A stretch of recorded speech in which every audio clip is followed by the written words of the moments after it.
Assalomu alaykum hammaga. Ushbu videomizni navbatdagi inkubatsiya jarayoniga bag'ishlanadi. Mana 19-kun muddatidan oldin jo'jalar ochib chiqishga tayyorgarchilik ko'rishyapti. Hali inkubator setka chetlari yopilmagan, tuxumlar sortirovka qilinmagan, parodali tuxumlar ajratilmagan.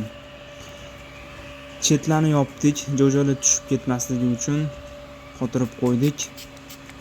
Odatda 19-kuni bu ishlarni qilardim. Bemalol yoz issiq bo'lganiga jo'jalar muddatidan oldin chiqishyapti. Suv sepib inkubatorni yopamiz.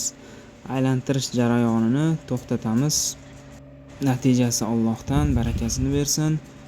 Shu inkubator bilan baravar kurkani tagiga ham tuxum qo'yganmiz. Uni tekshiramiz. Mana ko'rib turibsizlar, kurkani tagida jo'jalari hozircha chiqish niyatligi yo'q. Bularga 19 kun bo'ldi. Ertadan boshlanishi kerak normal holatda. Lekin inkubatorda birinchi jo'ja 20-kunning boshida chiqdi. 19 kunlikda chiqdi desak ham bo'ladi. Muammo parodali tuxumlarni ajratilmadi bu safar. Shuning uchun shunaqa beso'naqayroq bo'lsa ham ajratib qo'ydim.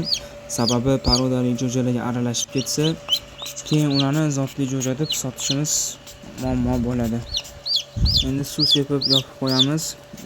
Suv sepish maqsad inkubator qurib qolmasligi, namlik kamayib ketmasligi uchun. Mana jo'jalar ochib chiqishgan. Allohga shukr, maşalloh. Chiroyli jo'jalar, yirik shilimshiq holatda emas. Faqat o'rtadagi setka cheti ochilib qolibdi va jo'jalar aralashib ketibdi. Uni ajratish qiyin bo'ladi. Jo'jalarimizni lampani tagida qurinishyapti. Bu issiq. Qurinib oyoqqa turishgandan keyin bruderiga ko'chiramiz. Jo'jalarimizning orasida bittasi mana shunaqa shpagat holatda brak chiqqan. Inkubatorda bu tez bo'lib turadi. Buni davolashga harakat qilamiz. Mana shunaqa qo'lda yasalgan, USB kabeldan yasalgan kishan orqali buni taqamiz jo'jaga. Oyog'iga shunaqa inshaalloh tuzalib ketish kerak. Ba'zi shpagatlar tuzalmaydi. Qiyshiq bo'ladi juda ham, bilan to'g'rilab bo'lmaydi, lekin umid qilamiz bu tuzalib ketadi. Sizlarda ham shunaqa holat bo'lsa, shu ishni qilib ko'ringlar. Bu yoqda jo'ja shilimshiqqa yopishib qolib tuxumdan chiqa olmay qolgan. Bunga o'zimiz yordam beramiz. Faqat shunaqa holatdagina yordam beramiz. Kurkamizni tagida jo'jalar ochib chiqishni boshlashdi. Ikkita jo'ja chiqdi. 21-kunda chiqdi bular. O'z kunida chiqishdi. Jo'jalarini bu yoqda inkubatordan chiqqan jo'jalarga qo'shib yuboramiz. Bunlar katta bo'lishadi.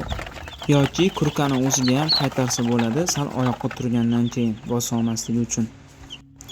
Mana 2 kun o'tib kishanlangan jo'jamiz yurishni boshladi. Kishanni olamiz.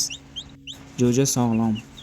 Ushbu videodan xulosa: yozda inkubatsiya jarayonida e'tiborli bo'lish kerak. Jo'jalar 9-kundan ochishni boshlaydi. Bu menda ikkinchi marta kuzatilayotgan holat. Havo issiq bo'lgani uchun. Video yoqqan bo'lsa, podpiska va like kutib qolaman.